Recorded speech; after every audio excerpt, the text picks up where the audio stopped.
3, 2, 1...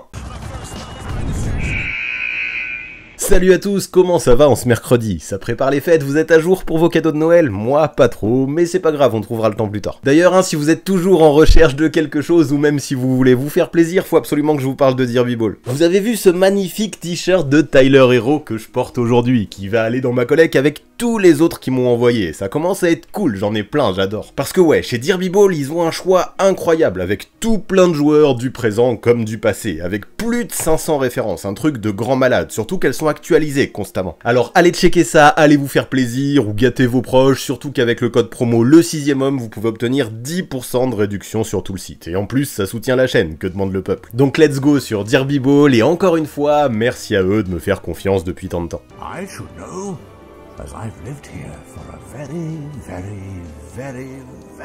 long time. Mais bref, si vous êtes là aujourd'hui, c'est pour parler des Awards, et si vous me connaissez, vous le savez, c'est les Awards à ma sauce, on en parle juste après.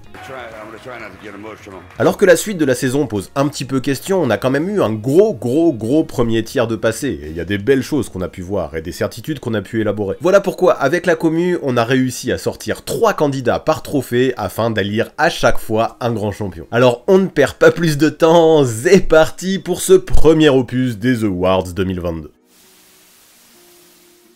Donc aujourd'hui, on va décerner nos trophées. Les awards, c'est un principe maintenant que je fais depuis longtemps, depuis le début de la chaîne presque, et je pense que vous le connaissez maintenant. Chaque année, à 2 ou 3 reprises pendant la saison, j'aime bien évaluer qui sont les favoris pour différents trophées, et pour ça, depuis presque 2 ans maintenant, je pense, j'utilise le serveur Discord, donc gros merci au boulot de Max et Steph, qui ont animé ça là-bas, qui se sont occupés de vous poser les questions, de faire les sondages, qui ont compté les votes, qui m'ont rendu les résultats. Ils ont fait du gros boulot, donc gros big up à eux. Sans eux, cette vidéo n'aurait pas eu lieu comme ça, enfin en tout cas ce live n'aurait pas eu lieu comme ça, et au final c'était bien du taf, parce qu'il y avait une 50aine de participants, et c'était cool, ça a permis d'avoir de vraies tendances parmi les 8 trophées que je vais vous montrer. Donc comme à chaque fois, ces trophées là, c'est un peu mes trophées perso, version 6e homme, avec les noms que je leur donne, que j'aime beaucoup, donc vous allez découvrir très vite ces noms ou ces surnoms pour ces trophées si vous ne les connaissez pas encore. Donc ouais, dans l'idée, c'est ce que je disais, on vous a questionné pour 8 trophées, les 6 principaux en NBA, ceux qui concernent le Rookie of the Year, le MVP, le Defensive Player of the Year, le MIP, le Coach of the Year et le meilleur 6e homme. Et j'en ai rajouté 2 qui sont bien à moi, qui concernent le meilleur francophone. Avant, je faisais le meilleur français, mais je me suis dit que francophone, c'était quand même bien plus intéressant pour toute la commu francophone qui est à l'international. Mais aussi, la plus grosse déception, même si c'est pas le trophée que j'aime le plus décerner, je sais que vous l'aimez bien et que vous y tenez, donc j'ai décidé de le laisser. Et avec tout ça, avec ces 8 trophées, ça me donne l'impression d'être un maximum complet, en tout cas. Ça me permet de faire une belle photo de ce qu'est la NBA au niveau des performances individuelles et de ce que fait chacun à l'heure actuelle. Donc là, aujourd'hui, ce qu'on va faire, c'est le même principe que ce qu'on a fait dernièrement. Je vais vous présenter à chaque fois les 3 candidats les plus plébiscités sur le Discord. Je vous en parlerai un petit peu. Et ensuite, une fois que j'aurai présenté les 3, ce sera à vous, sur Twitch, de voter pour le gagnant parmi eux. Ensuite, on fera un point sur l'ensemble des votes, tous les joueurs qui ont eu quelques voix, grâce à de beaux tableaux que Max a fait. Et bien entendu, moi je vous donnerai mon avis pour voir si je suis d'accord avec la communauté Twitch, avec la communauté Discord ou pas du tout. Trophée John Duff du meilleur rookie. Le premier trophée d'aujourd'hui, c'est le trophée John Duff du meilleur rookie. Le premier candidat que je vous présente, c'est Scottie Barnes, qui pour l'instant tourne à 16 points, 8 rebonds et 3 passes décisives. En fait, il y a tellement de choses à dire sur lui, c'est une super affaire, je trouve, pour les Raptors, de l'avoir drafté avec le pick numéro 4, parce que son bagage de skills est juste ouf. Et les premières choses qu'on remarque, les premières choses à dire, pour moi, ça concerne sa défense. Il est à la fois long, il est à la fois explosif, il est à la fois rapide, il peut clairement défendre sur les 5 postes, sur des meneurs il s'en sort bien, et il est suffisamment solide pour défendre sur des intérieurs, alors pas les plus costauds, mais quand même. C'est quelqu'un qui se place toujours bien, qui est dur, qui a toujours les mains actives, tout ça c'est important, ça lui permet de faire plus d'un contre et de voler plus d'un ballon par match, tout ça c'est quand même plutôt cool. C'est un joueur qui est capable de couvrir beaucoup d'espace en peu de temps, qui arrive à jaillir avec une précision et une explosivité qui sont assez impressionnantes, mais ce que j'apprécie, c'est que même si forcément j'ai envie de louer ses qualités défensives, ce n'est pas qu'un défenseur d'élite. Grâce à un bon premier pas par exemple et un bon handle, il peut être une vraie menace en transition. Alors ok, il peut être très bon sur ses drives aussi, d'ailleurs son premier pas et son handle ça lui sert surtout sur ses drives. Après, ok, c'est pas un sniper, même s'il peut mettre quelques triples, mais ses facilités pour accéder au cercle, elles me plaisent beaucoup, et il est très efficace avec ça. D'autant plus que s'il rate ses tirs en pénétration, et ce que j'aime bien aussi, il a de grosses qualités athlétiques qui lui permettent de prendre des rebonds offensifs. Ça lui offre des secondes chances. Toronto, c'est l'une des meilleures équipes sur les secondes chances dans la NBA à l'heure actuelle, et franchement, Scottie Barnes participe énormément à tout ça. Donc ouais, franchement, je vais le dire, hein, j'ai l'impression que c'est déjà l'un des joueurs les plus giftés de la ligue au rebond offensif, et si je fais un bilan plus global, c'est un joueur qui a tout l'éventail du joueur de basket moderne, qui est polyvalent et qui est athlétique, et ça ne m'étonne absolument pas que vous l'ayez mis dans vos trois candidats. Candidat suivant, Cade Cunningham, qui jusque-là tourne à 16 points, 6 rebonds et 5 passes décisives. Alors c'est vrai qu'en début de saison, c'est un joueur qui était en grosse délicatesse avec son tir, ça lui a valu pas mal de hate, pas mal de critiques sur les réseaux, beaucoup le traitaient de croqueur, même sur mes lives et sur mes vidéos, j'ai vu que beaucoup l'aimaient pas, et beaucoup pensaient qu'il était surcoté, beaucoup disaient qu'il ne méritait absolument pas d'avoir été choisi avec le first pick, beaucoup le traitaient déjà de flop, mais bon, moi j'ai envie d'ajouter plus de nuances à tout ça, même si je comprends qu'il y a des déçus. Il faut pas oublier que c'est un joueur qui a commencé la saison qui était blessé, qui a pas fait l'intégralité du training camp, et surtout, c'est vrai que même s'il a été maladroit au shoot, ça je l'accorde, mais il peut impacter le jeu de bien d'autres manières qu'en marquant des points, et je trouve ça très important. C'est un meneur de grande taille qui peut vraiment attirer les défenses, grâce à son handle et son tir lui aussi, parce que mine de rien, son tir, il est suffisamment bon pour pas que tu le laisses tout seul derrière la ligne, et il peut créer des opportunités pour les autres, donc tout ça c'est cool, sa vision de jeu elle est excellente, et sur le terrain, je trouve qu'à Détroit, il se comporte déjà en leader, il a une maturité qui est très bonne, et pour un meneur de jeu aux Pistons, franchement j'ai l'impression que c'est ce qu'il fallait. Il a un gros physique qui, comme Barnes, lui permet de prendre pas mal de rebonds, c'est un joueur aussi qui peut courir en transition, en défense notamment sur le ballon, je le trouve plutôt efficace aussi, et il couvre hyper bien les lignes de passe par exemple, ça lui permet de tourner à 1,5 interceptions par match, et surtout, pour continuer encore dans le sauçage, j'ai envie de dire que c'est un joueur clutch aussi, qui n'hésitera pas à prendre ses responsabilités en fin de match, qui n'a pas du tout peur d'enfiler le costume de la superstar, et qui semble vraiment posséder tous les atouts mentaux pour finir par devenir justement une superstar. Donc je trouve en plus de ça qu'il progresse à vue d'œil, plus ça va, plus sa sélection de tir est intéressante, et en fait, en vrai, j'invite tous ceux qui le traitent de croqueur à regarder ses matchs récents plus que les feuilles de match, parce que vraiment, lui aussi a tout du meneur moderne, il a déjà un triple-double depuis le début de saison à son compteur, il a même un match à 28 points, donc pour quelqu'un que beaucoup, enfin en tout cas que certains considéraient comme un flop, je trouve qu'il y a vraiment bien pire que Cade Cunningham, et pour moi c'est bien normal qu'il soit dans les 3 nommés aujourd'hui. Enfin, le troisième, c'est Evan Mobley des Cavaliers, qui lui tourne à 14 points, 8 rebonds et 2 passes de moyenne. À la base, c'est clairement un intérieur, il est considéré comme un intérieur, mais malgré ses 2m13, depuis qu'il est aux Cavs, il est utilisé au poste 3 pour laisser la place dessous à Lauri Markkanen et Jarrett Allen, et je trouve qu'il est super complémentaire à ces deux joueurs, en apportant tout plein d'autres choses, et en fait, grâce à sa polyvalence surtout, ce qu'il fait, et au poste 3, je trouve qu'il s'en tire vraiment avec les honneurs. Le gars est hyper mobile, il est hyper agile, ça se sent des deux côtés du terrain, en défense, à la manière d'un Barnes, son explosivité et ses grands bras, ça lui permet de couvrir énormément de terrain en peu de temps, ça lui permet aussi de switcher sur tous les postes, il a de super appuis, il se déplace super bien latéralement, comme peu de 7-footers en vrai, hein. Je rappelle qu'il fait 2m13, sa mobilité pour un gars de cette taille et de ce gabarit, ça m'impressionne vraiment, et c'est une vraie plaie pour tous les joueurs qui veulent attaquer face à lui.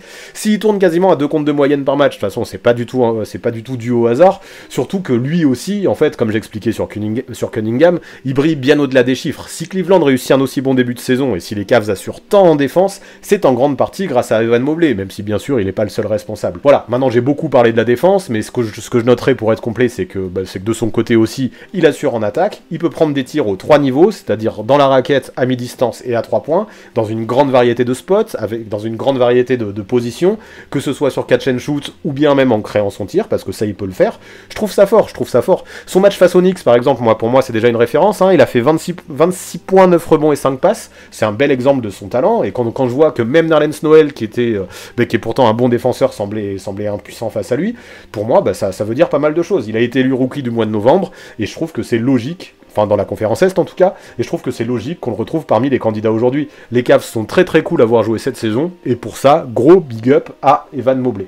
Mais maintenant, c'est l'heure du sondage, entre Scottie Barnes, Cade Cunningham et Evan Mobley, quel est votre choix à la communauté de Twitch? J'ai envie de savoir. 2 hours later. Alors le grand gagnant pour la communauté de Twitch, hein, vraiment avec un score sans appel, j'ai envie de dire, avec 74% des votes, c'est Evan Mobley, donc ouais, vraiment favori hein, selon vous. Scottie Barnes arrive deuxième avec 21% des votes, et Cade Cunningham arrive troisième avec seulement 6%. Donc voilà, pour l'instant, le trophée de John Duff est donné à Evan Mobley. Et sur Discord aussi, hein, le classement est assez net, au moins pour les places 1 et 2. Donc on voit que Evan Mobley domine tout, suivi par Barnes donc, et Cunningham en 3. Hein, ça revient au vote que vous avez fait ici sur Twitch. Derrière, on retrouve des rookies de qualité quand même, hein, qui ont eu des voix, notamment Chris Duarte et Josh Giddey, qui méritaient d'être évoqués pour leur bon début de saison. Je les aime bien tous les deux. Il y a Jalen Green aussi, qui a eu quelques votes, et c'est pas mal. Tout ce qu'il fait, même si je suis pas pleinement satisfait, et que pour l'instant sa sélection de shoot, je suis pas super fan. Je l'attends plus haut, Jalen Green, mais c'est bien qu'il ait eu quelques votes. J'en place une aussi, tant qu'on y est, pour Alperen Sengun, qui me régale vraiment avec ses mains en or, et je suis content de voir qu'il ait pu obtenir 2 points, même si perso je l'aurais pas mis dans mon top 3, c'est quand même cool, je trouve qu'il ait 2 points, là c'est ce que je regarde dans vos votes, que je découvre quasiment en même temps que vous, hein. J'ai inséré les visuels, mais vu que c'est Max qui a tout fait, j'ai pas eu le temps de vraiment les analyser, donc je trouve ça intéressant, j'ai l'impression que tout le monde est en accord, et mon avis de toute façon c'est le même que vous. Moi j'aurais donné ma voix à Evan Mobley, car en fait juste son arrivée, je trouve qu'elle a complètement transformé les Cavs. Bien sûr c'est pas le seul responsable de cette transformation des Cavs, mais il en fait vraiment partie. Aujourd'hui on a des Cavaliers qui pourraient aller en playoff, plus personne ne rigole d'eux maintenant, et Evan Mobley a une vraie part de responsabilité là-dedans, et voilà pourquoi je suis vraiment d'accord pour lui filer ce trophée John Duff du meilleur rookie. Bravo Evan Mobley. Trophée Bob Locke du meilleur défenseur. Vient maintenant le trophée Bob Locke du meilleur défenseur. Et le premier nommé, c'est Giannis Antetokounmpo. Si on regarde ses stats plus ou moins défensives, il tourne à 12 rebonds, 1 interception et 1 contre et demi. Donc avant de rentrer en protocole Covid, et c'est bien dommage qu'il soit rentré en protocole Covid, Giannis, lui, comme les Bucks, était sur une pente hyper ascendante. Tout ça afin de prouver qu'ils étaient de vrais candidats à leur propre succession. Pour ça, ils peuvent bien entendu remercier le Greek Freak, qui soir après soir continue à abattre un réel travail défensif. Moi je trouve que c'est fou. Le mec est capable de protéger le cercle, d'être mobile, d'aller défendre au périmètre, même si Bud l'utilise pas trop comme ça, et surtout d'être très actif du point de vue défensif. Je trouve qu'il utilise divinement bien ses grands bras pour gêner tout type de joueur, et sa solidité, parce que regardez, même ça se voit sur la photo, comme il est devenu musclé et carré à travers les années, donc sa solidité le rend de plus en plus difficile à bouger pour les intérieurs, même les pivots. C'est un gars qui est capable de défendre sur Joel Embiid et de bien s'en tirer, donc ils sont peu à être capables de faire ça, et bravo à lui. Donc il peut être un vrai protecteur de cercle, comme je le disais, il peut défendre au périmètre, il pose des contres, il vole des ballons, et surtout en fait, et ça je trouve que c'est pas assez discuté, en tout cas sûrement sous-coté dans le travail défensif, il prend des rebonds. Donc ça permet, c'est important hein, de finir par prendre un rebond en défense, parce que ça permet de conclure la possession et de lancer le jeu en transition pour offrir des points faciles aux Bucks. Donc actuellement on voit que les Bucks sont la 9e équipe de la NBA dans le defensive rating, et Giannis est le 2e meilleur joueur de l'équipe dans ce secteur, juste derrière George Hill. Donc voilà, il a été défenseur de l'année en 2020, son impact défensif, je pense, à force du temps, il est plus du tout approuvé. De toute façon, il n'y a pas de secret, plus Giannis Antetokounmpo monte en puissance, notamment défensivement, plus Milwaukee gagne, et tout ça, ça se voit bien cette saison. Ça me m'étonne pas que vous l'ayez nommé dans les 3 candidats au trophée Bob Locke. La suite avec Rudy Gobert, qui lui tourne à 15 rebonds, donc meilleur rebondeur de la NBA, 1 interception et 2 contres. Donc on parlait d'un ancien Depoy avec Giannis Antetokounmpo, alors bien sûr, dans ce domaine, on va aussi évoquer Rudy Gobert, qui lui a déjà remporté 3 fois le trophée de défenseur de l'année.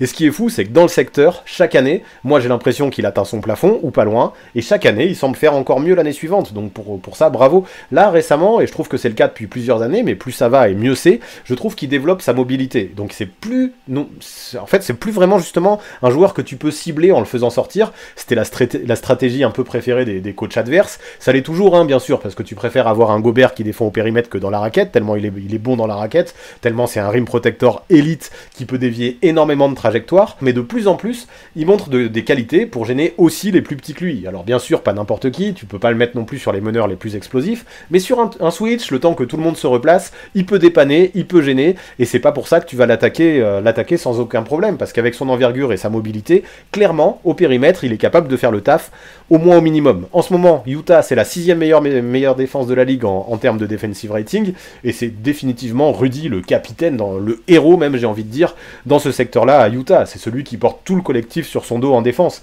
qui est la tour de contrôle, qui replace ses joueurs, et autour de qui tout se construit. D'autant plus que, comme je disais, lui, il est le meilleur rebondeur de la ligue. Je le répète encore, mais on oublie souvent qu'une défense n'est pas gagnée tant qu'on n'a pas récupéré la gonfle au rebond. Gobert excelle là-dessus, donc il peut terminer les possessions et lancer les contre-attaques, lui aussi, même s'il la passe au meneur, contrairement à Giannis qui va partir en coast-to-coast.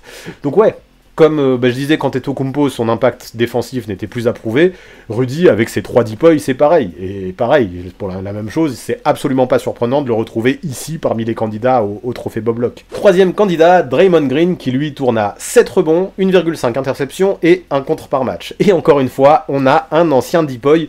Lui, il a été en 2017. Alors peut-être que dans les 3 candidats, c'est clairement le moins bon rim protector, mais par contre, c'est peut-être aussi un des plus malins, un des plus rusés, j'ai envie de dire, et le plus expérimenté, alors pas parmi les défenseurs, mais pour faire déjouer son adversaire. Tout ça, il sait faire, il sait mettre les petits coups quand il faut, il sait se placer là où il faut, et il sait exactement ce qu'il faut faire pour faire déjouer l'attaquant. En fait, ce qu'on voit, c'est que ces dernières années, les résultats des Warriors, avec l'absence de Klay Thompson et les blessures de Stephen Curry qui ont eu lieu ces dernières années, les Warriors ont eu des résultats en dents de scie. Mais il y a une chose qui n'a pas changé et qui est restée stable, c'est la défense. Et qui est-ce qui est resté stable et tout le temps présent et qui n'a pas été blessé? C'est Draymond Green. Donc on peut vraiment le remercier pour cette défense des Warriors qui, année après année, reste au top. Cette saison, encore une fois, je trouve que l'équipe, elle est impressionnante de ce côté-là du terrain.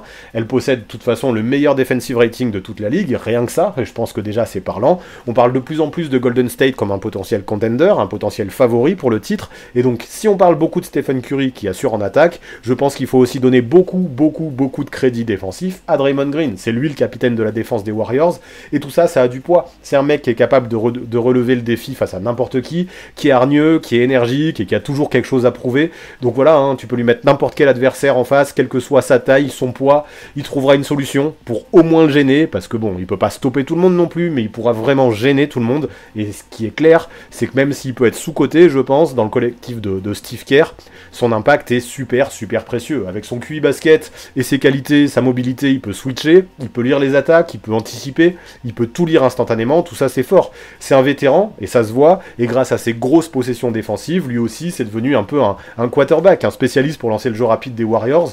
Donc pour ça, pareil, encore une fois, pas de surprise, ça m'étonne pas du tout que vous l'ayez choisi parmi les 3 nommés au trophée Bob Locke.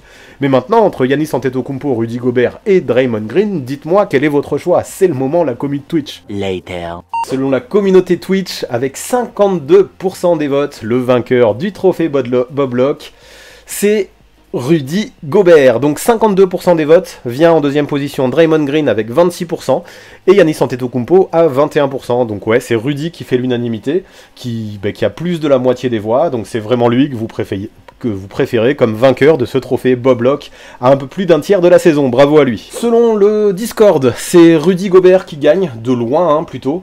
Avec plus de 30 points d'avance sur Draymond Green, donc je peux le comprendre, surtout avec une communauté qui est majoritairement française, même si heureusement ça ne fait pas tout. Non, vraiment je peux le comprendre, parce qu'il a des qualités exceptionnelles. Je suis content de voir que des joueurs comme Michael Bridges et même Alex Caruso ont quelques votes, même si pour moi ils sont pas encore du niveau d'un Deep Boys. C'est bien aussi de valoriser leur travail, même si c'est sûrement un peu juste, c'est sûrement un peu juste pour les imaginer plus haut. En tout cas c'est cool, et ça fait plaisir de parler d'eux pour ce trophée. Moi, si vous voulez mon avis, et là peut-être, mais bon, un avis ça reste très personnel et ça reste très subjectif et chacun a ses arguments, mais après le trophée de Rookie of the Year, on était tous d'accord. Là moi pour le Deep Boy, je vais aller un petit peu dans le vent contraire, un petit peu à contre-courant de la communauté, parce que moi j'aurais voté Draymond Green, juste, ça va être simple, juste parce que Golden State a la meilleure défense de la ligue, et même s'il fait pas le taf tout seul, parce qu'on a Andrew Wiggins qui est exceptionnel, que je trouve très bon en défense, pour moi, être le meilleur défenseur, parce que ça reste Draymond Green le meilleur défenseur de la meilleure défense de la ligue, ça a beaucoup de poids. Donc dans une équipe qui en plus de ça au classement est devant Utah, moi j'aurais plutôt mis mon vote à Draymond Green. Mais bon, c'est serré, même dans ma tête, Rudy Gobert j'aurais pu le mettre aussi, ça se joue vraiment à peu, j'ai été très hésitant, donc j'ai aucun mal à voir Rudy Gobert premier, juste, voilà, ça a pas suffisamment de poids pour qu'il gagne le trophée Bob Locke, mais moi j'aurais mis ma petite voix et mon petit vote à Draymond Green en numéro 1. Trophée francophone du meilleur francophone. Le prochain trophée, c'est le trophée francophone du meilleur francophone. Ça s'invente pas. Et le premier que vous avez nommé, c'est Joel Embiid des Sixers, qui depuis le début de la saison tourne à 24 points, 11 rebonds et 4 passes décisives. Joel, il a commencé la saison sur les chapeaux de roue, que ce soit individuellement ou collectivement, mais il a quand même connu des hauts et des bas, notamment suite à la pelletée de matchs qu'il a manqué à cause du Covid. Là, apparemment, il a pris cher, hein, et il a été cloué au lit après avoir chopé le virus.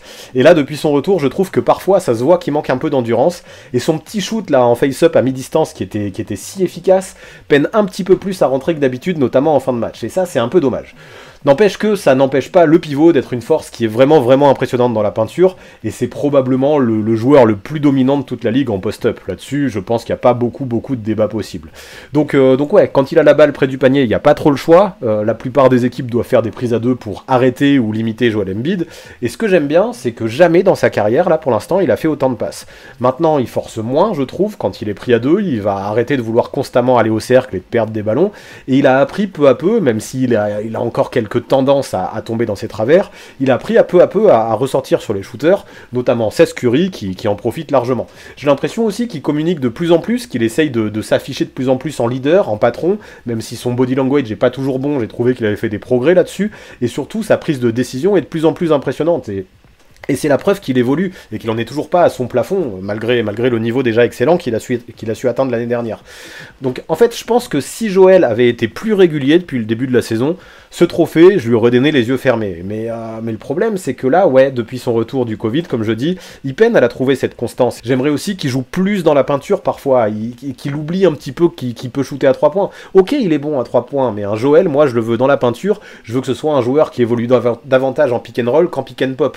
En fait, on a l'impression que quand la défense est trop dure sous les paniers, ou quand le défenseur ne lui convient pas, on voit on se rappelle un petit peu dans le passé comment il avait eu du mal face à Marc Gasol, et là, face aux Celtics, on a un Al Horford qui a très bien défendu sur Joel, et dans ces moments, Embiid, au lieu d'insister, d'essayer de provoquer la faute, on pourrait croire qu'il a tendance à s'écarter pour essayer de trouver d'autres solutions. Et ça, je peux le comprendre, hein, mais le problème, c'est que ça ne fonctionne pas toujours, parce que, évidemment, il est moins efficace au périmètre que dans la peinture. Donc maintenant, c'est sûr, il n'y a plus Ben Simmons à Philadelphie, il est encore plus ciblé par les défenses, et tout ça, ça lui fait des excuses. Et puis, en parallèle, malgré les limites que je viens d'évoquer, quelques jours après le match des Celtics où il est passé à côté, il a pu faire un match à 43 points, 15 rebonds et 7 passes qui était complètement exceptionnel face aux Hornets, et ça montre que Embiid, c'est une vraie force dans la raquette des Sixers, dans le collectif des Sixers. C'est vrai que je l'ai pas dit, mais ça reste un excellent défenseur dans la raquette, qui est toujours très mobile, très costaud, très physique, qui est un bon protecteur de cercle, mais voilà, au final, je trouve que son cas est assez difficile à étudier, en raison du nombre de matchs qu'il a manqué et de son irrégularité. Peut-être que actuellement, à Philadelphie, beaucoup trop de choses, en tout cas trop de choses reposent sur lui, mais bon, pour ce trophée francophone, c'est complètement normal qu'il soit nommé. Par contre, pour le gagner, ce trophée francophone, je pense que ce sera beaucoup plus disputé que prévu, que s'il avait été régulier et s'il avait été tous les matchs, parce que normalement, ce trophée, il doit le gagner les yeux fermés. Le suivant, c'est Rudy Gobert, qui depuis le début de la saison tourne à 15 points, 15 rebonds et une passe décisive. Le revoilà, on vient de parler de lui pour le trophée Bob Locke, et évidemment qu'on va aussi parler de lui pour le trophée francophone.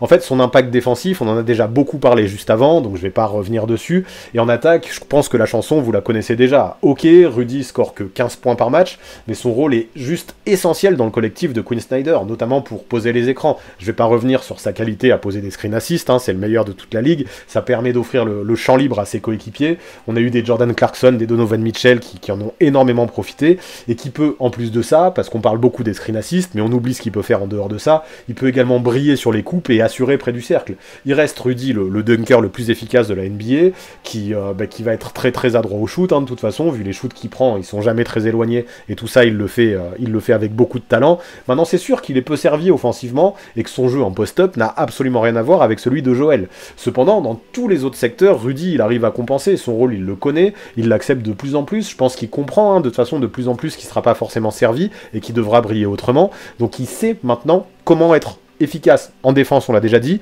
mais aussi en attaque, sans prendre 15 tirs par match. De toute façon, cette saison, il en prend à peine 7 de moyenne des shoots. Et pourtant, il est efficace. Là, je vais reparler de son pourcentage. Il tourne à 74% de réussite depuis le début de la saison. C'est purement et simplement le joueur le plus adroit de la ligue. Donc, qu'est-ce qu'on peut dire? Dans son jeu offensif, il commet que peu de déchets, il aide tout le collectif, et le fait que ce soit pas un gros scoreur, ça pénalise aucunement sa team. Au contraire, je pense que ça l'aide parce qu'il peut briller dans d'autres secteurs.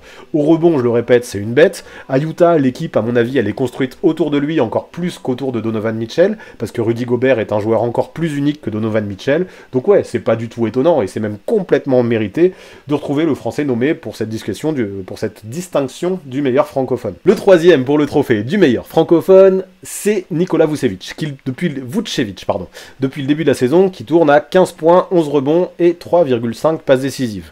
Bon, après les deux mammouths qu'on a cités juste avant, il fallait bien un troisième nommé pour ce trophée francophone. Vous avez choisi un autre pivot avec Vucevic.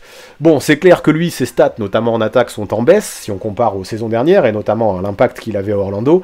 Mais avec des gars avec lui, comme DeMar DeRozan ou comme Zach LaVine pour mettre des points, à Chicago, on s'y attendait à ça. Il fallait bien qu'il y en ait un qui soit un peu sacrifié et qui score moins. Tout le monde ne peut pas tourner à 25 points par match. Donc ouais, on a un Vucevic qui reçoit moins de ballons qu'à une époque, poste bas, qui a moins l'occasion de créer ses tirs. Et c'est dommage, hein, parce que son jeu en post-up reste bon, mais c'est comme ça. Tout le monde ne peut pas scorer des brouettes de points.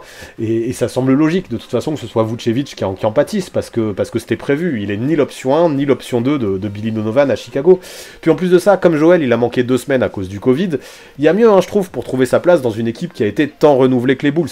Mais ce que je retiens quand même, concernant Niko Vucevic, c'est que quand on a besoin de lui, il est là. Il a mis 30 points, il a pris 14 rebonds, il livrait 5 passes contre les Hornets, et ça, c'en est la preuve qu'il peut être là. On peut toujours compter sur lui, même si son rôle n'est plus le même qu'avant. C'est évident qu'il sera pas All-Star cette année, à mon avis, sauf s'il y a un grand retournement de situation et beaucoup de blessés ou beaucoup d'absents dus au Covid. Mais à mon avis, il peut faire une croix dessus cette saison. Et puis, de toute façon, ce que je retiens, moi, c'est que les Bulls gagnent. Donc, qu'est-ce qu'on peut lui reprocher? Pas grand-chose. Plus ça va, en plus de ça, plus il retrouve son adresse. Et malgré des hauts et des bas depuis le début de cette campagne, il reste une pièce essentielle du dispositif de Donovan, une pièce essentielle des Bulls.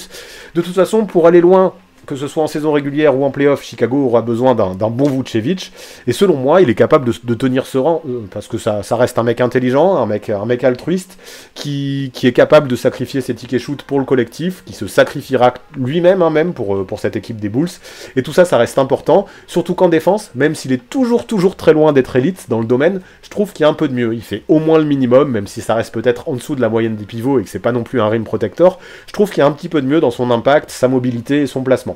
Donc ouais, le voir parmi les candidats à côté de Joel Embiid et Rudy Gobert, ça me va bien. Mais maintenant, entre Joel Embiid, Rudy Gobert et Nikola Vucevic, vous allez me dire quel est votre choix sur Twitch. 20 minutes later.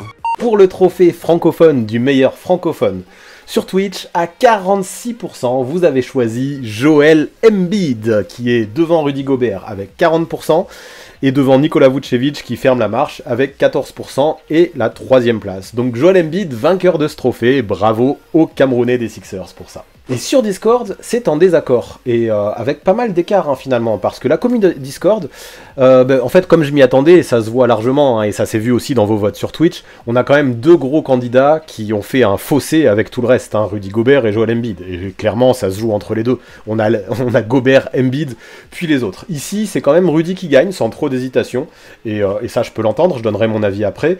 Big up à Capella et RJ Barrett qui arrivent juste après dans le top 5 derrière Vucevic, et je suis content qu'ils aient des voix. Capella il est toujours là chez les Hawks, même si son pick and roll est peut-être un petit peu moins efficace que la saison dernière avec Trae Young, ça reste un joueur sous-coté qui est très important dans le dispositif de Nate McMillan. Et big up aussi à RJ Barrett qui a réalisé un très bon début de saison, mais qui galère un petit peu plus depuis, qui en plus de ça est en protocole Covid maintenant, et avec des Knicks qui collectivement galèrent, et je pense qu'il en subit un petit peu les pots cassés. Mais je suis content qu'ils aient eu des points, qu'ils aient eu des voix, parce qu'elles sont méritées, je trouve. Maintenant, si je donne mon avis, moi, et là j'essaye de mettre de côté mon cœur, parce que Joel Embiid, c'est un de mes joueurs préférés dans l'équipe que je supporte, je vais voter Rudy Gobert, donc je vais plutôt rejoindre la communauté du Discord plutôt que de celle de Twitch pour ce trophée, parce que clairement il est moins offensif que Joel, ça c'est sûr, mais je trouve qu'il est beaucoup plus régulier cette saison, et qu'il a un impact beaucoup plus, alors important j'en sais rien, mais en tout cas, son impact a vraiment beaucoup de valeur dans une équipe du Jazz qui gagne plus que les Sixers, et je pense que c'est ce qui fait pencher la balance pour moi. Donc clairement, Gobert c'est pas un scoreur, offensivement Embiid bouffe Gobert, mais défensivement pour l'instant Gobert est élite, même si Embiid est quand même très bon défensivement, et peut-être que ce qui a fait pencher la balance, ça a été le match entre les Sixers et le Jazz, où Gobert finalement a dominé Joel Embiid, il a réussi à le limiter grâce à une bonne défense, et voilà pourquoi, même si c'est très serré dans ma tête, et que ça me fait mal à mon petit cœur, moi je donne ma voix à Gobert, et donc je rejoins plutôt la communauté Discord, plutôt que la communauté Twitch pour ce trophée. Trophée encéphale du meilleur coach.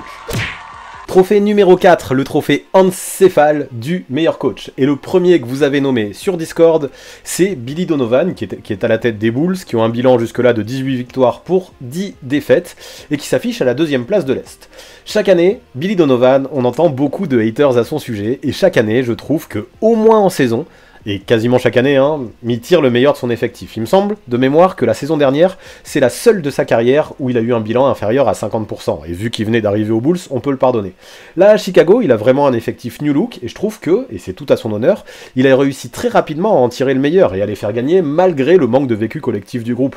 Bien sûr, ça l'aide, il a des recrues qui sont des joueurs intelligents, ça lui facilite la tâche, c'est certain, mais quand même, respect à Billy pour mettre chaque joueur dans les meilleures dispositions possibles. La façon dont il utilise DeMar DeRozan, par exemple, je la trouve parfaite. Il n'hésite pas à lui donner des responsabilités, alors qu'il avait un Zach LaVine qui est un énorme scoreur, et je trouve que ça fonctionne complètement. Il a su aussi donner un réel rôle à Alex Caruso en sortie de banc, c'est tout à son honneur ça aussi, et pour ça, Billy Donovan, à mon sens, mérite beaucoup de reconnaissance. Il a réussi à construire une vraie attaque, qui se base beaucoup sur le mouvement du ballon, et qui change un petit peu du hero ball que Zach LaVine jouait avant, dans son passé à Chicago, où il était un petit peu le seul qui construisait les attaques, et qui monopolisait un peu la balle. Maintenant, c'est plus du tout le cas, et l'attaque des Bulls s'en sort d'autant plus. En défense aussi, faut en parler, parce que l'équipe, je trouve qu'elle est bonne aussi, elle communique, elle est 16e dans la stat du defensive rating, ce qui est plus que correct, et je trouve que la façon dont Donovan utilise Lonzo Ball des deux côtés du terrain est sacrément louable. Donc ce que j'apprécie aussi, c'est qu'il y a eu beaucoup d'absences à Chicago, notamment en raison des blessures et des protocoles Covid malheureusement, mais ça c'est un petit peu le cas de tout le monde, et quoi qu'il en soit, malgré les absents, quels que soient les joueurs sous la main, j'ai l'impression que Donovan arrive toujours à trouver les rotations qu'il faut, arrive toujours à trouver des solutions. À Chicago, ça continue globalement à gagner, donc ouais, bravo à Billy Donovan, je trouve ça mérité qu'il soit dans les 3 nommés aujourd'hui. Le suivant, évidemment, j'ai envie de dire, c'est Steve Kerr, avec un bilan de 24 victoires pour 6 défaites, et des Warriors qui sont 2e à l'Ouest. De toute façon, les Warriors, si on fait le résumé, c'est le meilleur defensive rating de toute la ligue, et le 4e meilleur offensive rating. Donc que dire de plus, elle tourne bien cette équipe. Elle fonctionne parfaitement des deux côtés du terrain, et pour ça, gros bravo à Steve Kerr. Si pas mal pensaient que son système, qui était basé sur le mouvement, la circulation du ballon, et les 3 points, était un petit peu dépassé ces dernières années, on se rend compte qu'en fait, pas du tout, et il a subi un petit peu les blessures et la construction un petit peu bancale de l'an dernier. On a un Stephen Curry, et c'est le moins qu'on puisse dire, qui continue à s'éclater dans un tel dispositif. C'est très plaisant, et j'ai l'impression que Kerr, là, cette saison, il arrive exactement à appuyer sur les bons boutons, il arrive à donner des responsabilités à qui il faut. On a des joueurs comme Jordan Poole, comme Gary Payton II, comme Juan Toscano-Anderson, qui font des belles perfs sous Steve Kerr. On pourrait même parler de Jonathan Kuminga, qui est en train de monter sacrément en puissance, donc bravo à lui, et je trouve qu'il réussit à faire vivre un collectif qui est très soudé, et qui a réalisé tout simplement l'un des meilleurs débuts de saison de l'histoire de la Ligue, avec un début sur 18 victoires pour 2 défaites, je crois. Donc tout ça c'est fort. Je me rappelle, j'avais fait une vidéo sur les Warriors en début de saison, pour prévoir un petit peu la saison qu'ils allaient faire, et beaucoup disaient que je m'enflammais trop, et j'avoue que je suis content, parce qu'aujourd'hui, plus personne ne rigole quand on parle des Warriors, sachant qu'en plus de ça, on a un Klay Thompson qui a toujours pas fait son retour. Donc ouais, ce que j'aime, mine de rien, c'est qu'on a un effectif qui a pas mal bougé, avec un Kelly Oubre qui s'est barré, et parce que la greffe avait pas pris, qui a été remplacé par d'autres joueurs, peut-être plus des joueurs de rôle, qui sont spécialistes dans des domaines et qui se dévouent vraiment au collectif. Tout ça c'est beau, à Golden State ça joue bien maintenant, c'est propre, c'est beau à voir, et Steve Kerr, à mon avis, il est à féliciter pour ça, et clairement, il est candidat pour ce trophée Encéphale, je trouve ça normal, et il pourrait à nouveau être élu coach de l'année après le trophée qu'il a gagné en 2016. Et le 3e candidat, je trouve que c'est aussi une évidence, c'est Monty Williams des Suns, qui présente un bilan de 24 victoires pour 5 défaites, qui est premier à l'Ouest, mais qui est aussi tout simplement des Suns qui ont le meilleur bilan de toute la ligue. Et ça je trouve ça fort, même si Devin Booker a manqué pas mal de matchs dernièrement.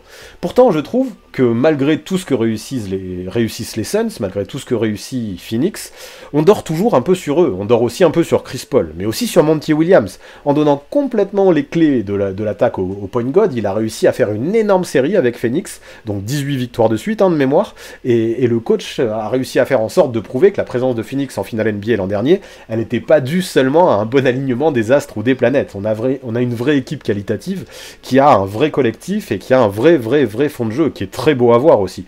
Donc maintenant, et ça je l'entends beaucoup, la fluidité du jeu offensif ne serait due qu'à Chris Paul. Donc ça, c'est vrai que Chris Paul joue un rôle méga important. Mais quand même, big up à Monty Williams qui a su lui donner les clés et qui a su lui faire confiance. Et puis de toute façon, si vous doutez de ça et si vous voulez donner aucun crédit à Monty Williams pour l'attaque et que vous voulez tout donner au point guard, regardons la défense. Les Suns, c'est le 3e meilleur defensive rating de la ligue. Bien sûr, Chris Paul a aussi un bon rôle en défense et ça reste toujours un bon intercepteur, un mec qui est hargneux sur l'homme. Mais c'est aussi, et ça c'est ce qui me plaît, c'est aussi l'une des 4 équipes qui concède le moins de tentatives à 3 points, quand on voit que dans ce domaine, ils étaient 30e l'an dernier. Donc il y a un vrai step-up de ce côté-là du terrain. Bravo à eux, les Suns au périmètre sous l'impulsion d'un Michael Bridges qu'on a évoqué tout à l'heure sur Discord, hein, parmi les potentiels candidats aux défenseurs de l'année, défendent de plus en plus fort. C'est une équipe qui est vraiment dangereuse des deux côtés du terrain, c'est une équipe que je trouve très régulière aussi cette année, qui gagne tous les matchs qu'ils doivent gagner, et voilà, de toute façon ils possèdent tout simplement, je le répète, le meilleur bilan de la ligue, donc on peut pas du tout se passer de Monty Williams parmi les candidats. Donc maintenant ça va être l'heure de faire un choix entre Billy Donovan, Steve Kerr et Monty Williams. Qui plébiscitez-vous pour ce trophée Hans Cephal? C'est le moment de voter. 6 hours later. Alors là, on a eu un vote très serré, surtout entre deux gars.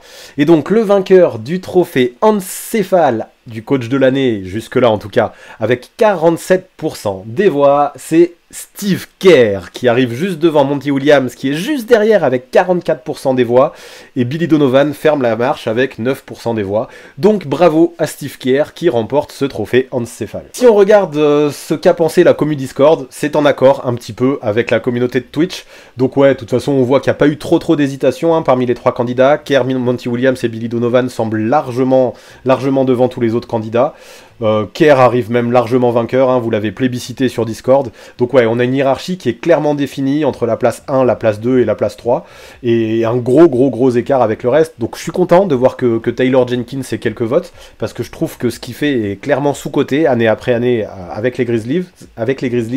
Et je suis presque surpris que JB Bickerstaff, avec les Cavs, n'ait pas plus de points. Moi je l'aurais peut-être vu 4ème. Alors là on a un Wes Unseld Jr. qui est 4ème, et c'est vrai qu'il a fait un gros début de saison avec des Wizards que personne n'attendait, mais là on a Washington qui peine un peu plus quand les Cavaliers continuent à être très bons, à être l'équipe carrément sensation de ce début de saison. J'aurais pensé que JB Bickerstaff soit mieux classé, mais sur Discord c'est comme ça, vous l'avez mis 6ème quand moi je l'aurais mis un peu plus haut si je fais le bilan.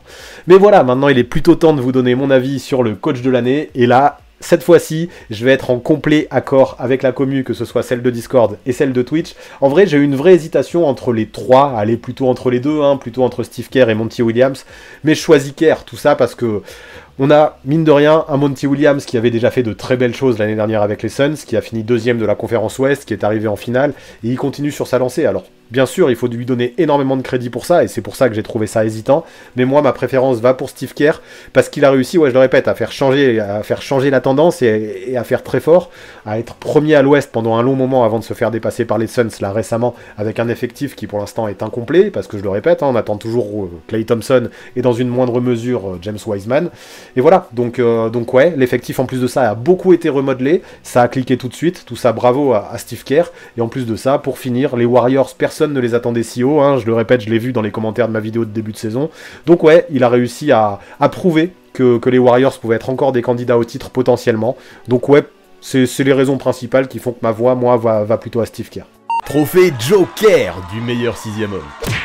Prochain trophée, le trophée Joker du meilleur 6ème homme, et le premier que vous avez nommé sur Discord, c'est Alex Caruso, avec ses stats de 9 points, 4 rebonds et 2 passes décisives de moyenne. Bon, déjà on le sait, l'impact de Caruso ne se voit pas forcément dans les chiffres. Et puis, pas sûr qu'il y ait besoin que j'en parle beaucoup, vu que je lui ai réservé toute une vidéo, rien que pour lui samedi, il y a quelques jours. Là-bas, je rentre dans tous les détails de son jeu, que ce soit offensif ou défensif, j'évoque aussi son parcours jusque-là, j'évoque aussi le phénomène Carugots, qui a été un petit peu exagéré et amplifié à travers les années. Du coup, je vous invite à aller voir cette vidéo si vous voulez plus d'infos en profondeur, mais moi ce que je retiendrai globalement, parce que bien sûr je vais pas vous la faire à l'envers en disant juste d'aller voir ma vidéo, c'est que c'est quand même un joueur qui a beaucoup d'impact des deux côtés du terrain à Chicago. C'est le meilleur intercepteur de la ligue alors qu'il joue moins de 30 minutes, c'est un vrai malin, un mec qui est rusé, un mec qui sait comment faire pour être efficace et qui fait rarement d'erreurs, et ça c'est quelque chose que j'apprécie énormément, il fait très peu d'erreurs, donc ça fait que c'est un joueur qui est très valuable pour les Bulls. C'est un gros compétiteur en plus de ça, c'est un role player que tous les coachs rêvent d'avoir en sortie de banc, vraiment, qui apportera toutes les petites choses qui sont nécessaires pour obtenir la win. Parlez-en aux Lakers 2020 dans la bulle par exemple, où il a même réussi à être titulaire lors du dernier match des finales face à Miami. En gros, pour faire bref, Alex Caruso c'est un pion essentiel dans le début de saison des Bulls. On en a déjà parlé de tout ça, de ce début de saison des Bulls, notamment quand on évoquait Billy Donovan un peu plus tôt. Et surtout, moi, au vu du parcours chaotique qu'il a connu, pour un joueur qui n'a pas été drafté, qui a dû passer par la G-League, et même qui a eu tant de hauts et de bas à l'université et dans sa jeunesse, je trouve ça chouette de le retrouver parmi les candidats du trophée de Joker aujourd'hui. Le deuxième candidat que vous avez choisi, c'est Montrezl Harrell des Wizards, qui tourne à 14 points et demi, 7 rebonds et demi et 2 passes. Après son trophée de meilleur sixième homme en 2020, je trouve qu'on l'a un peu oublié aux Lakers l'an dernier. En même temps, c'est pas tout à fait de sa faute, parce que la saison a été très difficile pour les Californiens, et je trouve que Harrell s'est un petit peu perdu là-dedans. Maintenant qu'il est arrivé aux Wizards, dans le trade de Westbrook, je le rappelle, je trouve que, notamment en début de saison, il retrouvait toute l'énergie et toute la puissance qui ont permis à l'intérieur de se faire vraiment un nom en NBA. C'est quelqu'un qui est capable d'être impactant en peu de temps, dès qu'il met un pied sur le terrain, qui peut scorer vite, en apportant tout de suite un coup de boost au collectif, grâce à sa hargne un petit peu. Son talent au rebond aussi, il faut en parler, parce que c'est fort appréciable. Bon, c'est pas un super défenseur, ça je veux l'avouer, mais bon, avec son énergie et sa volonté, il arrive quand même à faire le minimum. C'est pas non plus le joueur le plus polyvalent, il est parfois un peu naïf, notamment en défense, je le répète, mais moi, ce que j'ai envie de valoriser, c'est son moteur hallucinant, et son rôle en sortie de banc a été très important dans le tout début de saison de Washington. Maintenant, c'est dommage, alors qu'on a eu des Wizards qui ont ruiné tous les pronostics sur le début de leur saison qui a été étincelant, c'est un peu plus dur pour eux depuis quelques semaines, et comme par hasard, ça correspond aussi à une phase de moins bien pour Montrezl Harrell. Il a dépassé que 5 fois les 10 points lors des 11 derniers matchs, alors que ça lui était pas arrivé de passer en dessous des 10 points sur les 20 premiers matchs de la saison. Il a fait vraiment un gros début de saison, parallèlement au gros début de saison des Wizards, et maintenant les Wizards perdent plus quand Harrell performe moins, et c'est significatif à mes yeux. Ça montre que Harrell, il a un vrai impact sur le collectif et sur la win, et c'est ce qu'on demande à un sixième homme. Maintenant, voilà, j'ai quand même, malgré ces dernières semaines un peu plus chaotiques, j'ai envie de parler de sa hargne, de son acharnement, de sa sauvagerie, même sur ses dunks et sur ses rebonds, sur sa dureté, et ça lui permet vraiment logiquement d'être parmi les candidats, grâce notamment à sa faculté à totalement faire changer immédiatement la mentalité de sa team, quand ça galère un peu et qu'il rentre sur le terrain. Faut juste espérer que le mojo revienne vite pour Montrezl Harrell, s'il veut rester dans les candidats au fur et à mesure de la saison. Mais sur ce début de saison, je trouve ça parfaitement légitime. Troisième candidat, Tyler Herro du Miami Heat, qui tourne à 20 points, 5 rebonds et 4 passes. Bon, vous allez croire que c'est mon chouchou, parce que je porte son t-shirt aujourd'hui. Merci à Derby Ball qui me l'a envoyé. Et c'est vrai que ce gamin, je l'aime bien, même s'il m'a fait faire des cauchemars avec les Six Men, les vrais savent tout ça. Mais ouais, pour revenir au jeu réel, et si on sort de NBA 2K, cette saison, on a un Tyler Herro qui est fabuleux dans son rôle de sixième homme à Miami. Souvent, il est le premier à rentrer parmi les remplaçants, et il profite complètement de la gravité qui est créée, qui est créée par Jimmy Butler, par Bam Adebayo et Kyle Lowry. Ces trois-là, ils attirent les défenses. Ça fait beaucoup d'espace pour Tyler Herro, et pendant ce temps, lui, il artille. En fait, de toute façon, le mec, quand il rentre sur le terrain, il a qu'un seul but, c'est prendre un maximum de shoot et marquer au plus vite le plus de points possible. Et jusque-là, ça fonctionne, parce que les positions, il les a. Alors, bien sûr, c'est vrai que des fois, il prend des shoots un peu compliqués, mais ça l'empêche pas de prendre complètement feu, et même s'il prend des shoots compliqués, regardons ses pourcentages à 2 points comme à 3 points, et il reste très bon, ou au moins très correct. Alors voilà, il a fait une saison 2020-2021 qui a soulevé plus de doutes, où il était un peu en deçà du niveau qu'on attendait de lui, mais là, sur cette saison, je trouve que l'arrière retrouve peu à peu le niveau et l'insolence qui avait créé sa hype dans la bulle, avec encore plus de step-up, parce que bien sûr, avec un peu plus d'un an d'expérience supplémentaire, il a progressé, le Tyler Herro. Il tourne de toute façon, pour faire bref, il tourne à des carrières high dans toutes les catégories statistiques principales, et ce que j'aime aussi, c'est que souvent, il arrive vraiment à sortir de sa boîte dans les quatrièmes quarts, dans le money time. Il peut dépasser les 30 points en un match de façon assez régulière, comme il l'a fait face à Utah. C'est un joueur qui est hyper clutch, qui est hyper confiant, à qui rien ne fait peur, et les paniers importants, il est tout à fait capable de les mettre. Je veux le noter aussi, même si c'est pas sa spécialité, il est capable de lâcher la balle aussi quand il faut. Il tourne à 4 passes par match quasiment, et pour un gars dont la principale tâche c'est de scorer, c'est pas mal du tout. Actuellement, Miami est 5e à l'Est, malgré toutes les blessures, tous les protocoles Covid, tout ça s'enchaîne un petit peu à Miami, donc c'est vrai que la 5e place à l'Est, je pense que Miami, il faut les classer plus haut, et Hero a une vraie responsabilité là-dedans, donc chapeau bas à lui.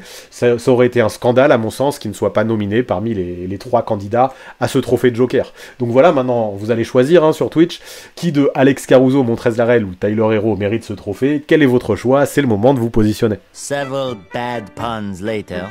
Le vainqueur de ce trophée Joker du meilleur 6e homme avec 58% des voix, donc plus de la majorité, c'est Tyler Hero. Derrière lui vient Alex Caruso, qui a quand même 33% des voix, bravo à lui. Et en 3e position, avec seulement 8% des voix, vient Montrezl-Harrell, et ça, je peux le comprendre, vu ses performances un petit peu décevantes ces dernières semaines. Si on regarde ce que vous avez choisi sur Discord, on voit qu'il y a un vainqueur qui est complètement évident ici, qui rejoint d'ailleurs vos votes sur Twitch, c'est Tyler Hero. Il est très loin devant, et c'est beaucoup plus serré ensuite, et je trouve ça bien. Donc même si Alex Caruso et Montrezl-Harrell sont dans les 3, je trouve ça très bien que pas loin on ait du Ricky Rubio, du Kelly Oubre Jr. et du Patty Mills, qui font tous les 3 des saisons impressionnantes. Un gros big up à Ricky et ce qu'il fait à Cleveland, d'autant plus depuis la blessure de Colin Sexton, même si son apport est un peu irrégulier, je trouve ça très bien, vraiment, ce qu'il fait chez les Cavs. Kelly Oubre qui renaît aussi, après sa saison un petit peu ratée à Golden State, il montre que ça reste un vrai joueur de basket. Et Patty Mills, je trouve qu'il est assez sous-coté, parce que même si il est aussi régulièrement titulaire, il rentre dans le classement parce qu'il me semble qu'il a fait moins de la moitié de ses matchs en tant que titulaire. En tout cas, c'était le cas il y a quelques jours. Et Patty Mills, je trouve qu'il est très important à Brooklyn, vu surtout tous les absents qu'il y a. Donc je suis content qu'il ait des points. Regardons aussi, ouais, c'est Jordan Clarkson qui vient après.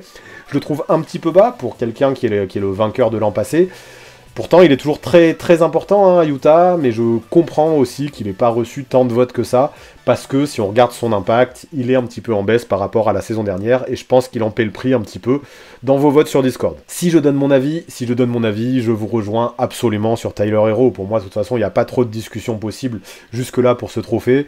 J'ai pas de disrespect aucun pour Caruso, pour Harrell et même pour les autres, pas de souci, mais voilà, Hero me semble vraiment au-dessus de tous les autres.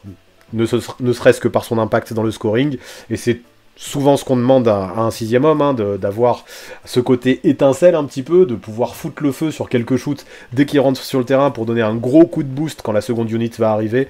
Tyler Hero fait ça parfaitement, il profite parfaitement des occasions que lui offre son équipe, donc bravo à lui, là-dessus on est tous d'accord, que ce soit sur Twitch, sur Discord ou mon avis, on se rejoint tous pour dire que c'est Tyler Hero qui mérite ce trophée de Joker. Trophée à l'improviste du joueur ayant le plus progressé. On enchaîne avec le trophée numéro 6 aujourd'hui, le trophée à l'improviste du MIP, le joueur qui a le plus progressé. Le premier que vous avez choisi, c'est Miles Bridges, qui cette saison tourne à 20 points, 7 rebonds et 4 passes, quand la saison passée il était à 13 points, 6 rebonds et 2 passes. Je crois que si on parle de progression concernant Miles Bridges, les stats parlent d'elles-mêmes. C'est le dunker préféré des fans, et en même temps je comprends vu la puissance et le spectacle qu'il arrive à mettre dans ses dunks.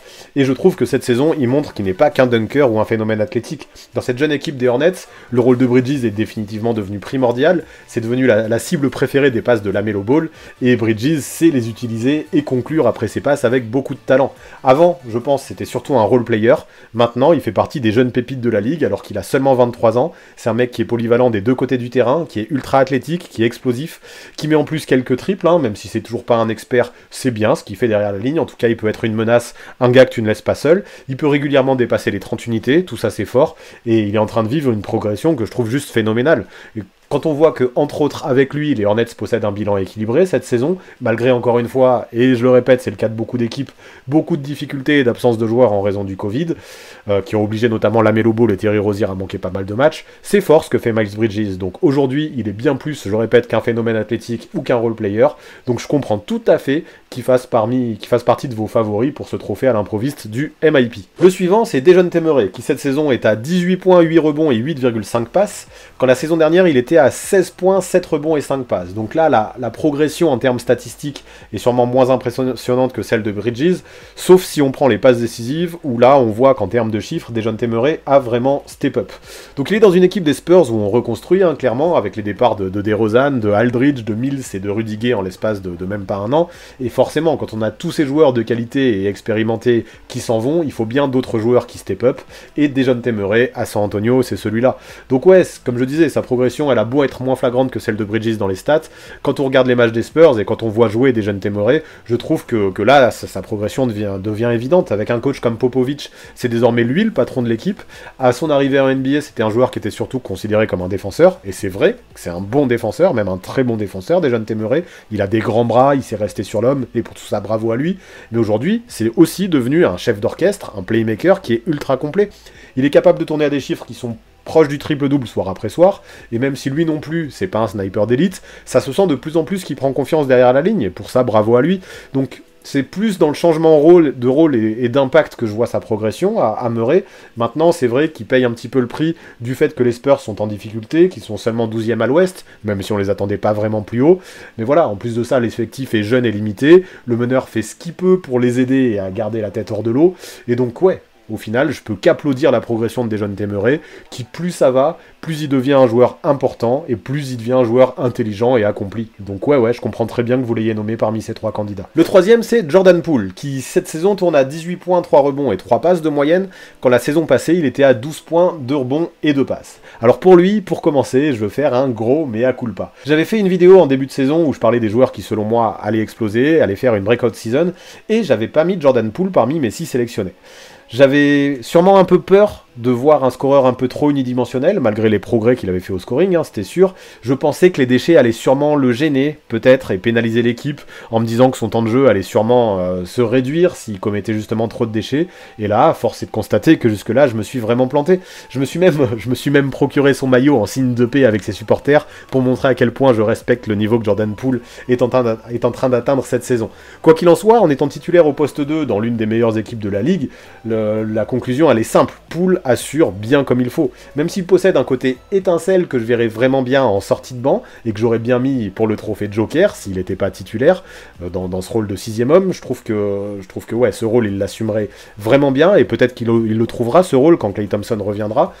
Force est de constater, je le répète, il assure vraiment également dans le 5. Il envoie des bombes de loin qui sont impressionnantes, il possède une sélection de tirs qui est bien plus propre que par le passé, et dont je l'imaginais pas capable, il montre de plus en plus de signes de maturité, et tout ça dans un dispositif comme celui de Steve Kerr, je trouve que ça régale. Ce que j'aime aussi, c'est sa capacité à briller dans les fins de match. Quand Curry était un peu en difficulté dans le money time en début de saison, Poole n'avait aucun mal à prendre le relais et à marquer ses points quand ça comptait, c'est ce qui a permis aussi aux Warriors de continuer à gagner, et voir qu'il peut régulièrement lâcher des perfs à 30 points ou plus, lui aussi, ça finit définitivement de m'enthousiasmer.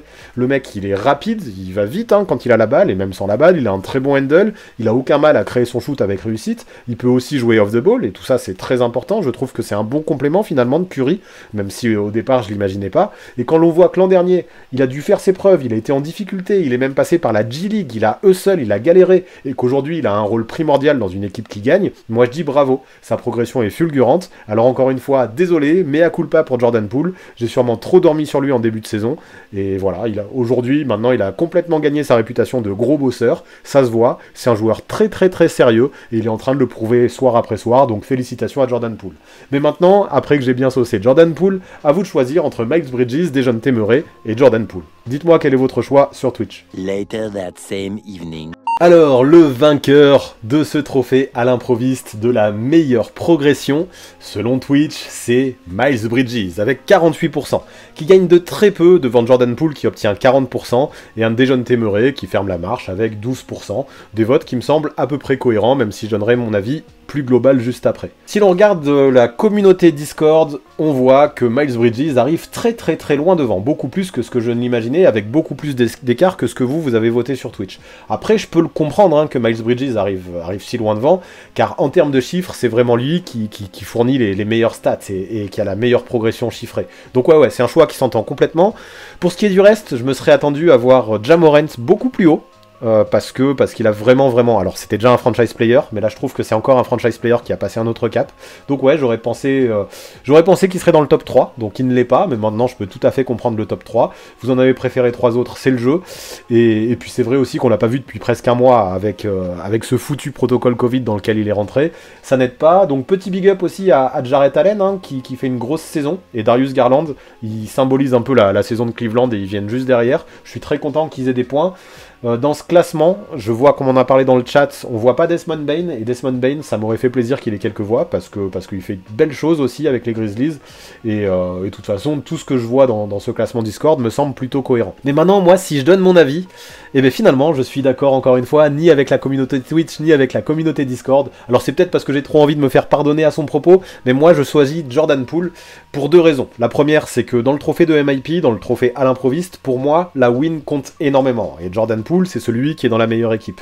Mais en plus de ça, je trouve que Jordan Poole, par rapport à Bridges ou Murray par exemple, c'est celui qui parle de plus bas. Et c'est celui que j'attendais le moins encore une fois. Et je pense que ça influe un petit peu mon vote. Je rappelle qu'il était en G-League l'an passé, je l'ai dit tout à l'heure. Mais il part de très très bas, Jordan Poole. Et aujourd'hui, il a un gros rôle dans une des meilleures équipes de la ligue. Donc tout ça, c'est vraiment des points essentiels. Et voilà pourquoi je donne personnellement ma voix à Jordan Poole pour le trophée à l'improviste, même si je ne vois aucun blasphème pour tous ceux qui ont décidé de voter et de plébisciter Miles Bridges, comme vous l'avez fait sur Twitch et sur Discord.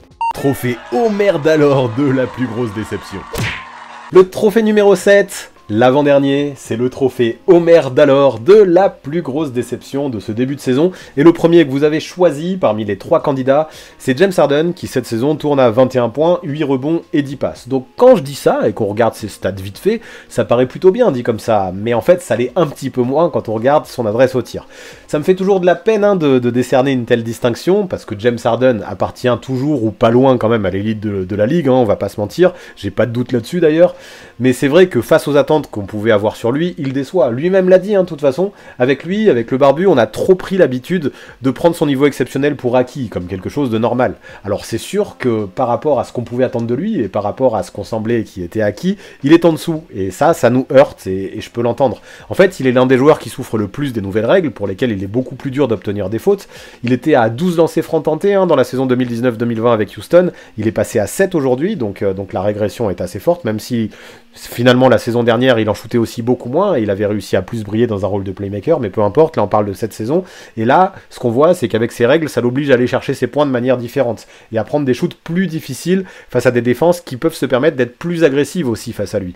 Donc en fait voilà, plus que le nombre de lancers francs qui en baisse, je trouve que maintenant qu'on a des défenses qui peuvent défendre de façon plus forte et de façon plus bourrine, James Harden peine un petit peu plus à marquer des tirs. Maintenant moi je l'aime bien cette nouvelle façon de siffler, mais ça impacte les pourcentages d'Harden, c'est sûr. En plus de ça, il a semblé un petit peu arriver hors de forme en début de saison. J'ai l'impression qu'il a un petit peu de mal à se remettre, enfin il a eu en tout cas un petit peu de mal à se remettre de sa blessure au quadriceps qu'il a beaucoup handicapé l'an dernier, tout ça aide pas. Maintenant, il reste quand même un excellent playmaker, c'est le deuxième meilleur passeur de la ligue derrière Chris Paul, ça c'est important, et même si on adore critiquer James Harden, on oublie vite son talent à la passe. On peut dire qu'il déçoit, mais il a quand même un gros rôle de lieutenant auprès de KD dans une team qui possède le meilleur bilan de l'Est. S'il score moins, il arrive à peser autrement en réalisant, et s'il n'est pas adroit non plus, et ça c'est important, il pèse autrement en réalisant régulièrement des presque triple-doubles, donc tout ça c'est cool, même si c'est pas des presque triple-doubles à 40 points ou à 50 points comme il a su le faire. Puis avec son absence, avant son absence pardon, qui est liée au Covid, j'avais l'impression qu'il était en train de monter en puissance avec de plus en plus de perfs au-dessus des 30 points, ça c'était plutôt rassurant.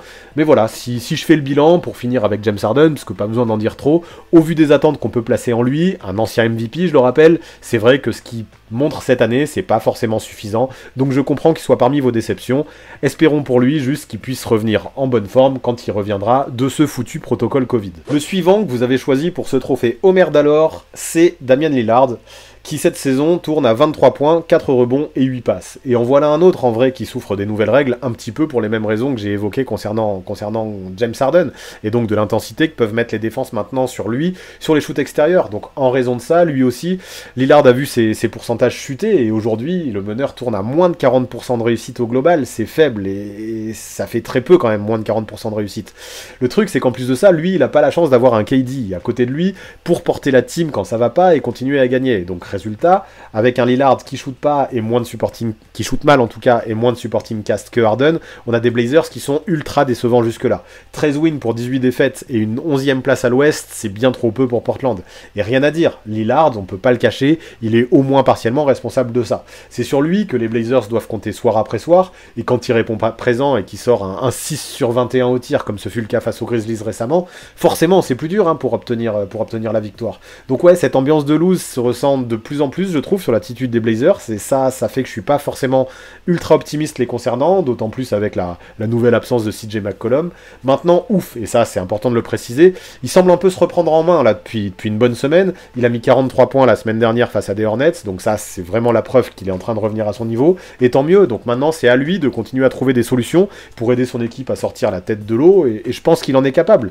La confiance semble revenir, si je regarde ses matchs récents, sa relation avec Chauncey Billups a l'air de s'améliorer alors que j'avais des doutes, tout ça c'est tant mieux. Donc même si je pense que les choses finiront par se régler au moins individuellement pour Damian Lillard, c'est vrai que sur tout ce qu'il a fait avant cette semaine dernière, c'est difficile de ne pas le considérer comme un candidat important pour ce trophée Omer d'alors. Et le troisième candidat pour ce trophée, c'est Kemba Walker, qui cette saison tourne à 13 points, 3 rebonds et 3 passes sur le peu de matchs qu'il a joué. Aïe aïe aïe, j'ai envie de dire, c'est pas du tout glorieux le début de saison de Kemba. Pourtant, j'entends pas mal de sons de cloche différents à son propos. Apparemment, beaucoup n'attendaient déjà plus rien de lui en fait, alors que d'autres pensaient que le contexte des Celtics et les blessures l'avaient pas aidé pendant les 2 dernières années, et qu'en arrivant à New York, dans sa ville natale, il allait un petit peu reprendre du poil de la bête. Et moi, je faisais plutôt partie de cette deuxième team, j'y croyais en Kemba, et voilà pourquoi la déception est d'autant plus importante pour moi.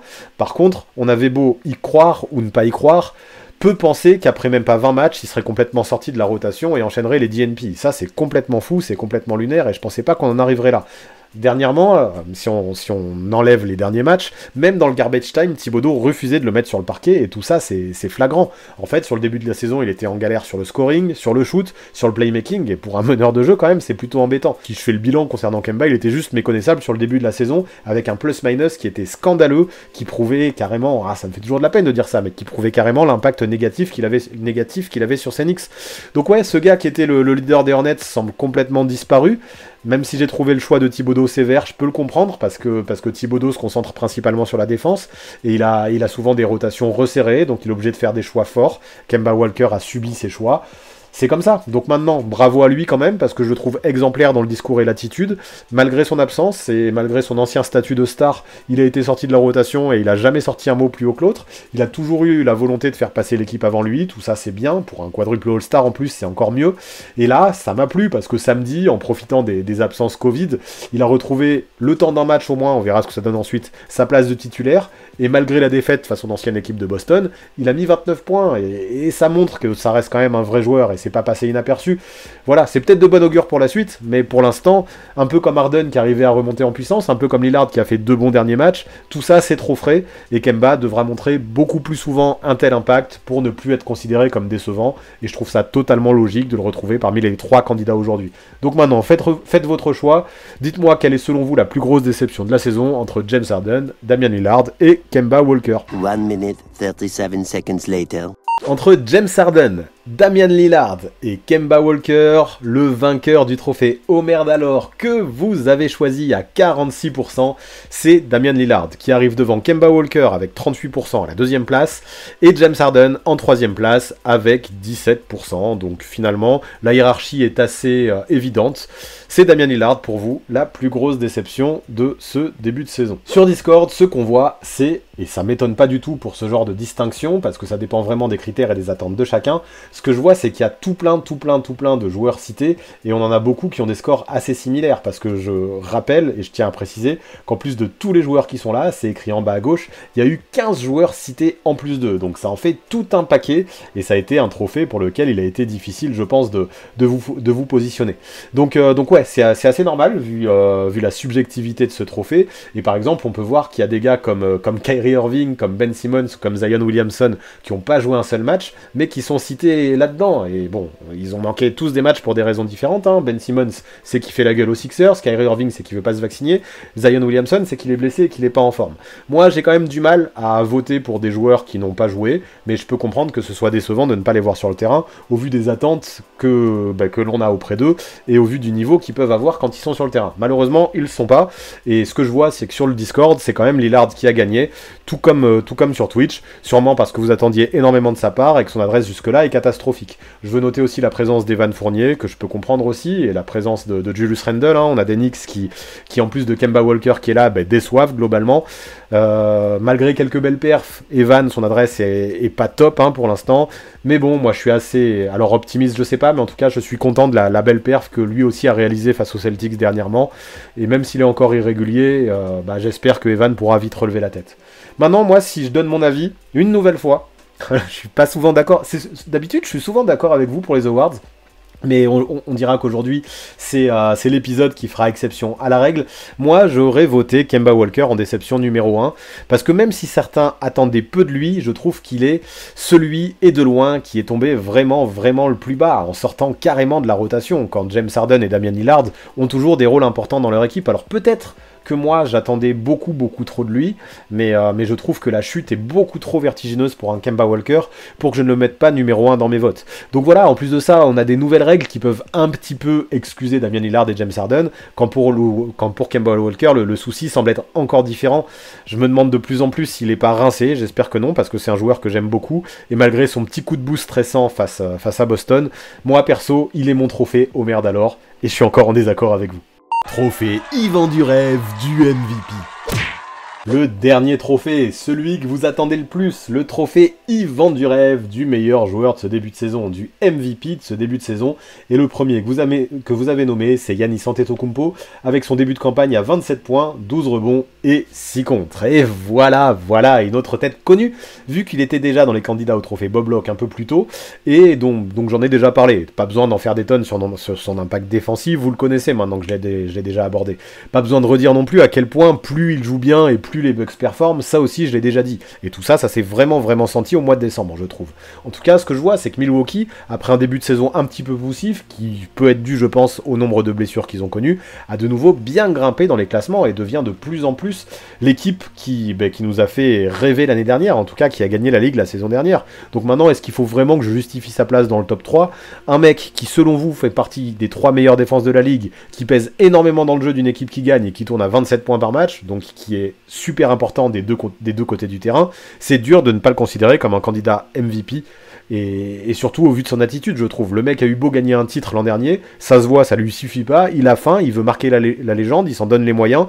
C'est désormais une superstar de façon indéniable, de façon officielle, et à seulement 27 ans, au vu de l'impact incroyable qu'il a en attaque comme en défense, j'ai l'impression que le futur de la Ligue peut lui appartenir pendant encore quelques, même de longues années, hein, pendant au moins 7 ou 8 ans.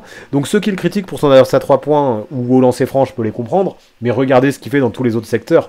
Au final, heureusement qu'Yanis a quelques failles, heureusement que ce Greek Freak n'est pas expert dans tous les domaines, parce que ça en deviendrait injuste pour ses adversaires, je me dis. Et malgré tout ça, je pense que c'est plutôt mérité de le voir dans ce top 3. Le suivant, toujours sans surprise, c'est Stephen Curry, qui cette saison tourne à 27 points, 5 rebonds et demi et 6 passes.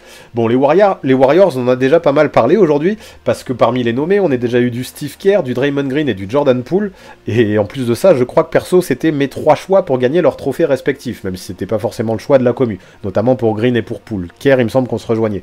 Donc ouais, on peut dire qu'ils sont omniprésents dans cet épisode des Awards, et je peux le comprendre, parce que le début de saison de cette équipe de Golden State est vraiment excellent, mais je pense que, bien sûr, après avoir évoqué Kerr, Green et Poole, on serait absolument pas complet si on n'évoquait pas Stephen Curry. Il est le nouveau leader all-time du shoot à 3 points, et il a juste passé quelques semaines là sur le début de saison sur une autre planète. Il est à 40% derrière la ligne en mettant plus de 13 par match, c'est juste hallucinant. Il attire tout ça en attirant des prises à 2 voire à 3 de ses adversaires avec une gravité, c'est presque du jamais vu, et pourtant il s'en sort offensivement et il continue à faire péter les box scores soir après soir. D'autant plus que défensivement, et ça je trouve que c'est souvent sous-coté, j'ai l'impression qu'il joue l'un des meilleurs baskets de sa carrière. Il a même pesé au rebond sur le début de saison et tout ça c'est tout à son honneur.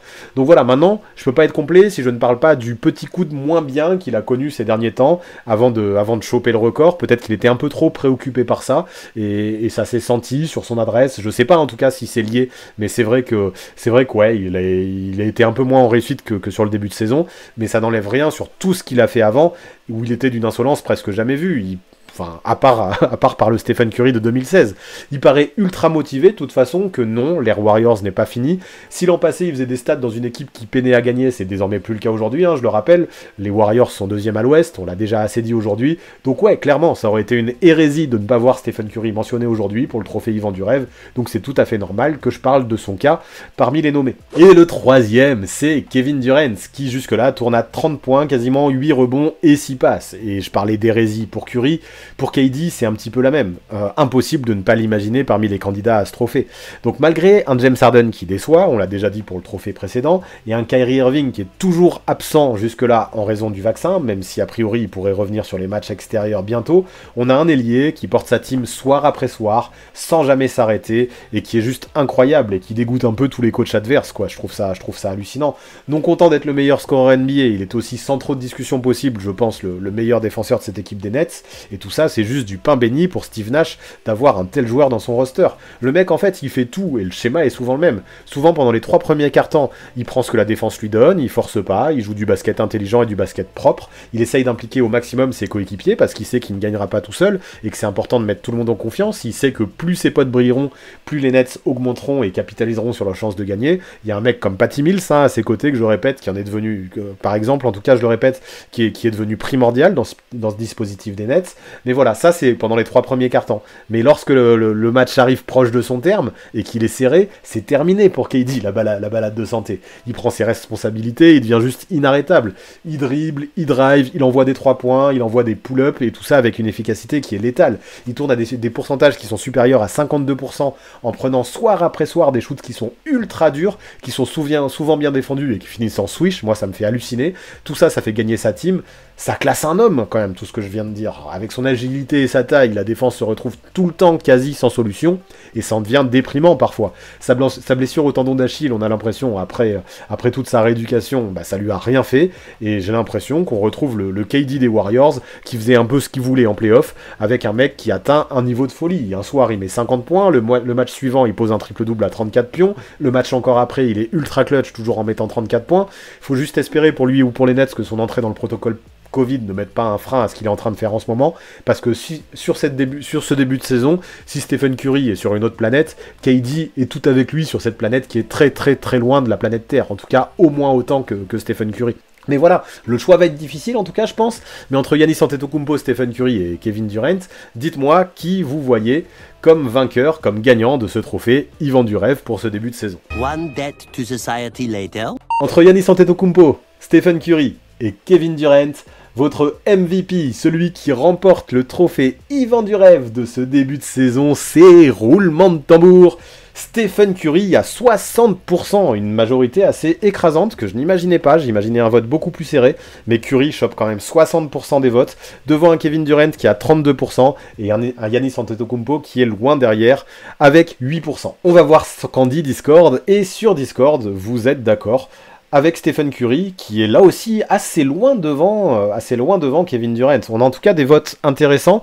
Moi, je pense que j'aurais mis les mêmes dans mon top 5, parce que je vois que juste derrière les 3 qu'on a cités, on a DeRozan et Jokic. Franchement, j'aurais pas forcément fait le même ordre, et bon, de toute façon, on va en discuter après. Mais ces 5-là dans le top 5 MVP, moi, ça me va. Gros big up à ce que fait DeRozan aux Bulls, qui est super clutch, qui fait tout plein de bonnes choses. On en parlait tout à l'heure quand j'évoquais Billy Donovan. J'adore le début de saison de DeRozan.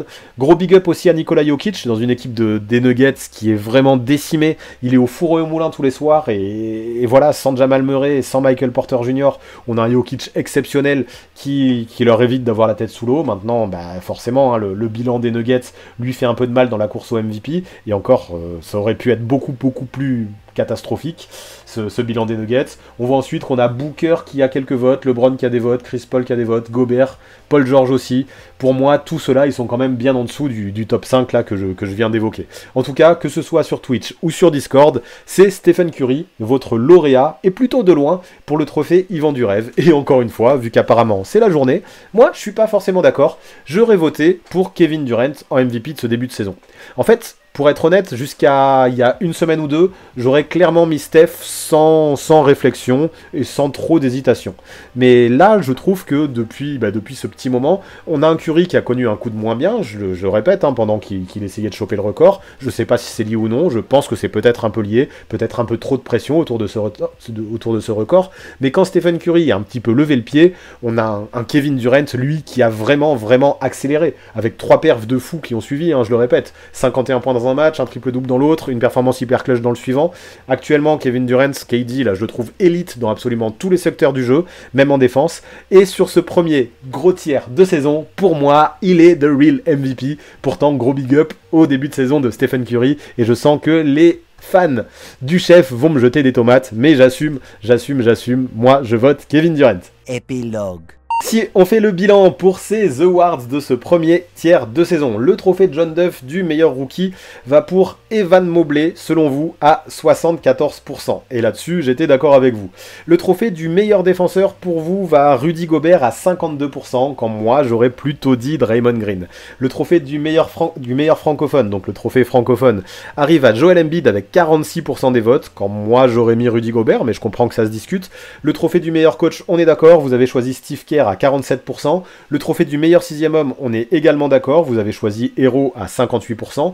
Le trophée à l'improviste de la meilleure progression, vous avez choisi Miles Bridges à 48%, quand moi j'aurais préféré Jordan Poole, mais encore tout ça, ça s'entend. La plus grosse déception, vous avez pris Lillard à 46%, quand moi j'aurais pris plutôt Kemba Walker, qui est sorti de la rotation et qui est tombé bien bas pour ne pas être ma plus grosse déception. Et enfin, le MVP, vous avez plébiscité Curry à 60%, quand moi, pour les arguments que je viens de donner, j'aurais préféré KD, mais ça me va aussi très bien que vous ayez choisi Curry. Et je trouve que finalement, vos votes, même si on n'est pas toujours d'accord, sont clairement cohérents, et ça montre la qualité qu'il y a dans cette communauté. Merci à tous d'avoir voté.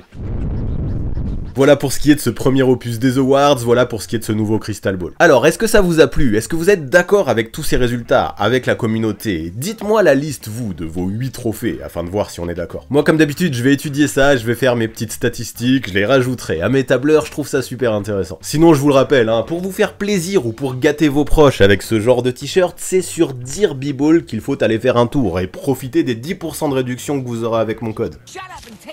Et pour finir, vous connaissez les bails, on s'abonne à la chaîne, on active la cloche pour recevoir les notifications, on lâche un maximum de pouces bleus et on rédige ses meilleurs commentaires pour le référencement. Faites gaffe, tous ceux qui ne le feront pas seront potentiellement nommés pour le prochain trophée Homer d'alors. Ce serait quand même dommage, hein. En tout cas, gros big up à tous ceux qui sont restés jusque là, tout ça c'est très important, et vraiment merci beaucoup à tous ceux qui continuent à soutenir sur Tipeee. Ouais, ce soutien là, il est primordial, alors s'il vous plaît, n'arrêtez jamais. À très vite.